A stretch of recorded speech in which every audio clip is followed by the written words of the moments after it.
Hey y'all, today I am going to be starting some of my seeds and I wanted to show you some of the equipment that I use to get my seeds started and show you my setup with my grow lights and that type of thing over in my dining room. Now, I am working in my kitchen today. It was just my son's 8th birthday, so it is still decorated for his birthday. So it'll be super festive today. But I wanted to show you guys all these products and go through some of the details so that if you're thinking about starting seeds, it's a little bit easier for you to approach. As always, make sure you hit that subscribe button and that notification bell. Make sure you go check me out on TikTok. And remember, every time that you like one of my videos, leave a comment, share the video. It helps show YouTube that you want to see more of my content and helps me grow my channel. Okay, so I like to do a lot of my seed sowing inside. I've got my trays set up and all of my trays have plastic domes that go on top of them. I have some seed starting mix. This is Jiffy seed starting mix. I have a big bowl that I like to mix my soil in, and then this is a soil blocker, and I'll put a link to that below for you guys if you're interested in ordering one.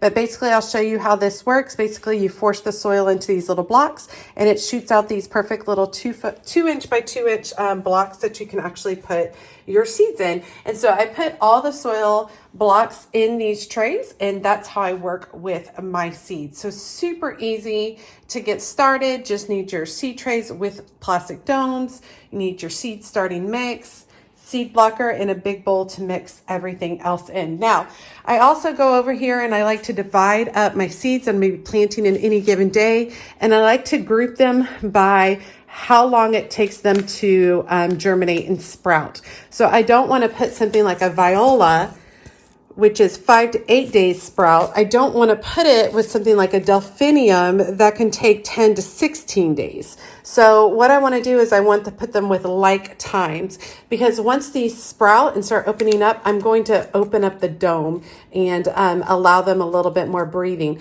So I don't want these to sprout in the same place as these, because these will need more humidity for longer, if that makes sense. So I like to divide them up into groupings, and then I know that I can put all these seeds together in one dome, and I can put all these seeds together in one dome, and that makes it easier for controlling the humidity as you continue to grow the seeds.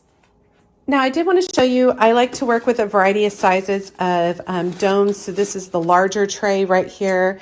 I do have the smaller trays down here, and everything has a plastic lid that goes on top of it.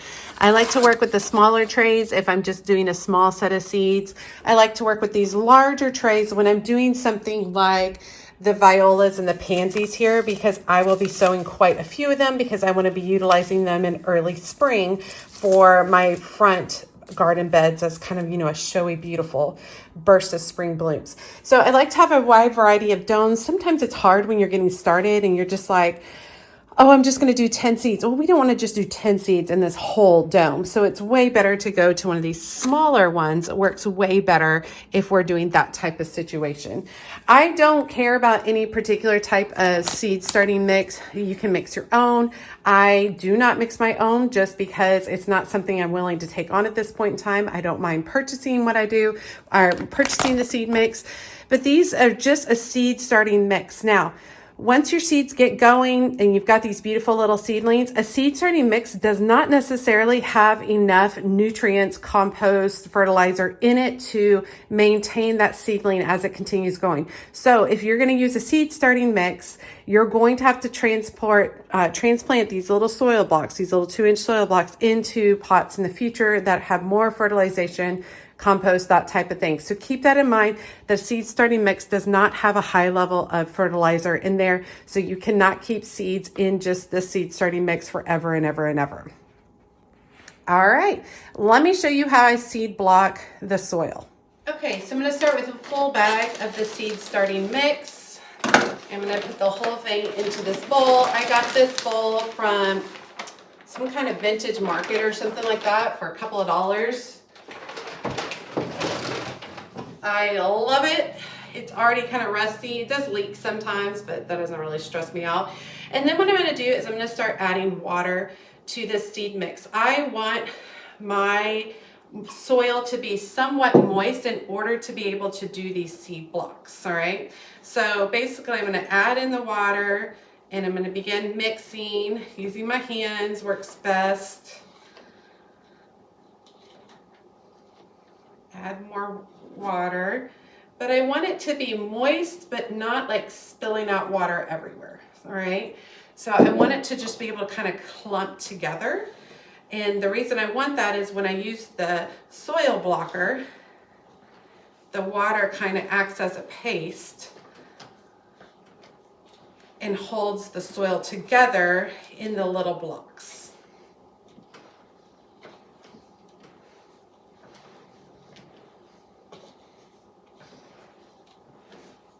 Okay, that looks good.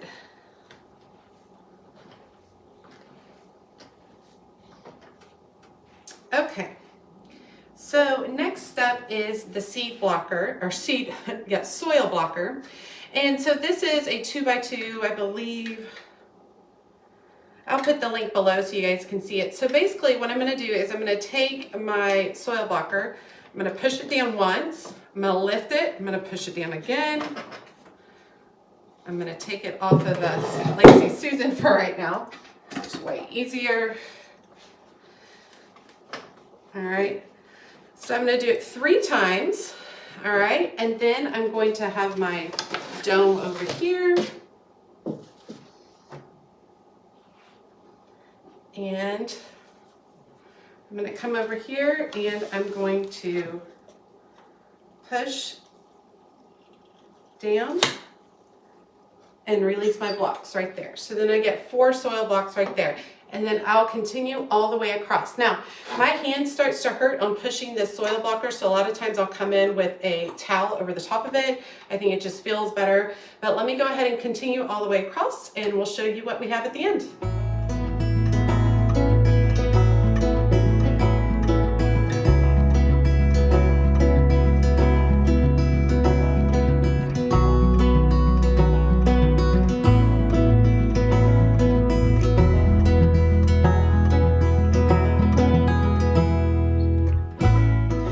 Okay, so I have one whole tray done. It allows me to do, let's see, 5, 10, 15, 20, 40, and then so 48 in here. I leave 2 open in the center, and this is where I like to water from. When you water on top of the soil blocks, I find like it all just kind of starts falling apart. So I like to leave like a little threshold for watering. And so that is how it goes. Now, when you press this, the soil blocks, it leaves a little divot for your seed. So you can either put your seed in there and cover it up, or just put your seed in there and leave it open if it needs like to germinate. And pretty much to do one tray of 48, it takes one whole thing of the seed starting. This is about all I have left right here. So just to kind of give you an idea on cost, seed starting mix is like $5. So it cost me $5 in seed starting mix to do this particular tray. All right, let's get some more done.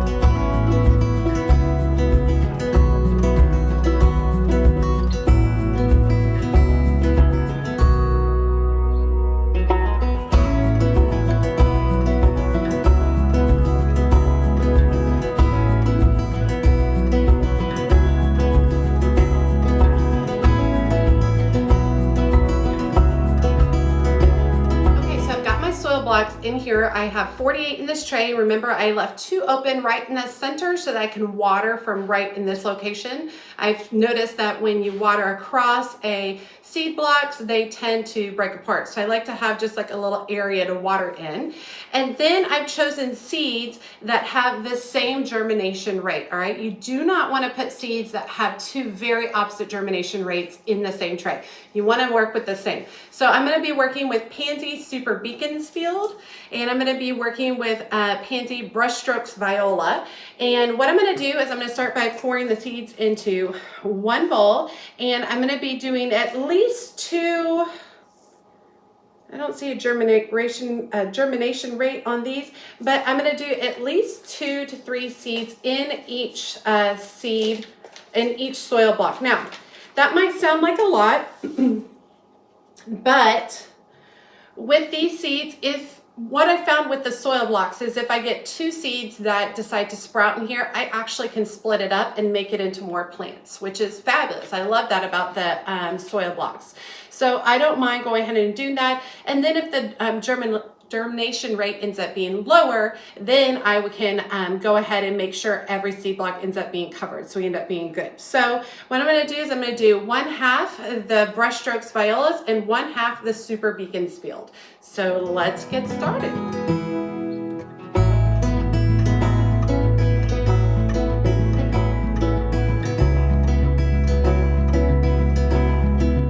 Now that I've got all my seeds in here, these are surface sow seeds, so they need light for germination. So I'm just gonna very carefully take my finger and I'm just gonna lightly pat the top of the soil so that I'm pushing the seed down into the soil.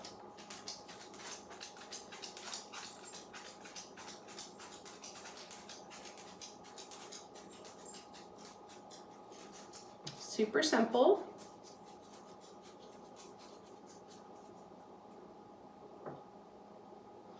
Now these germinate in about 5 to 8 days, which I love when they germinate fast because I get instant gratification, which is exciting.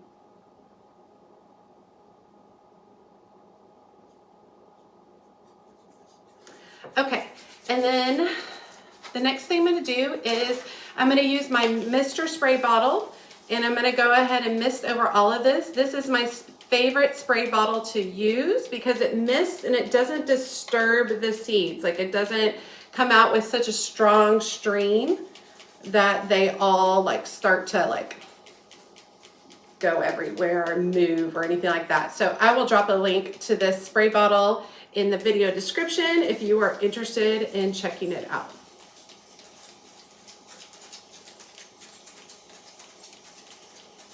Okay.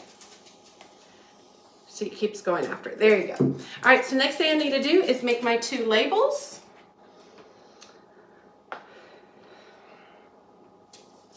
And brushstrokes viola.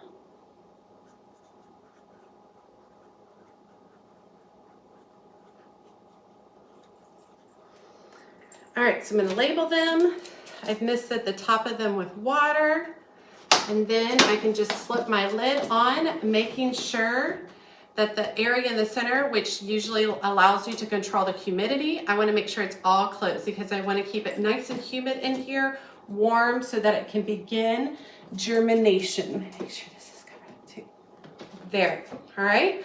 And that's what I do to prep my seeds to go under the grow lights. So let me go ahead and finish prepping a few more seeds, and then I'm going to show you what my grow light situation is and the products I use for that as well.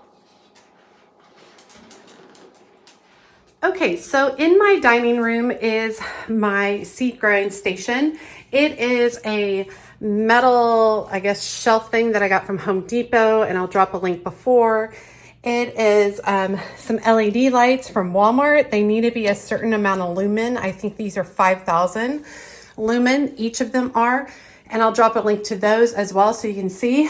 So basically I have 1, 2, 3 shelves and then a storage shelf on top. The lights can be raised and lowered using these chains, and they come with it. The lights have a switch on the side. They also have a plug-in, so I can plug in my heat mats right here on the side. And then they also have this little chain to go off and on. I typically will set mine up to over here. I'll put in one of the little Alexa things where it talks to her and tells her when to turn on the lights and when to turn them off, so that I don't have to worry about turning them on in the morning. They just end up going. They need at least 12 to 14 hours of light per day. I tend towards 14 hours of light per day. But this is the basic setup. I think each of these was like $25, so $25, $50, $75. I think the whole rack was $50, so $125 to start this kind of basic setup. You can start with just something like this. You can also add heat mats, which I sometimes do depending on how cold or warm it is. Since this is all inside, it is next to a window, but it's still, this is a pretty warm area, so I don't really stress about adding the heat mats unless I'm not seeing a lot of germination. But let me show you what it looks like with the seeds on it. Okay, so here's the seeds set up on the different shelves.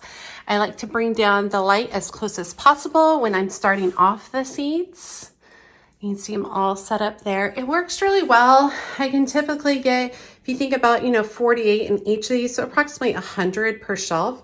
I mean, that's 300 seedlings. That's a lot of seedlings for a home gardener. So typically by the end of February into March, this whole thing is filled up with new seedlings. And basically I do mine in rounds.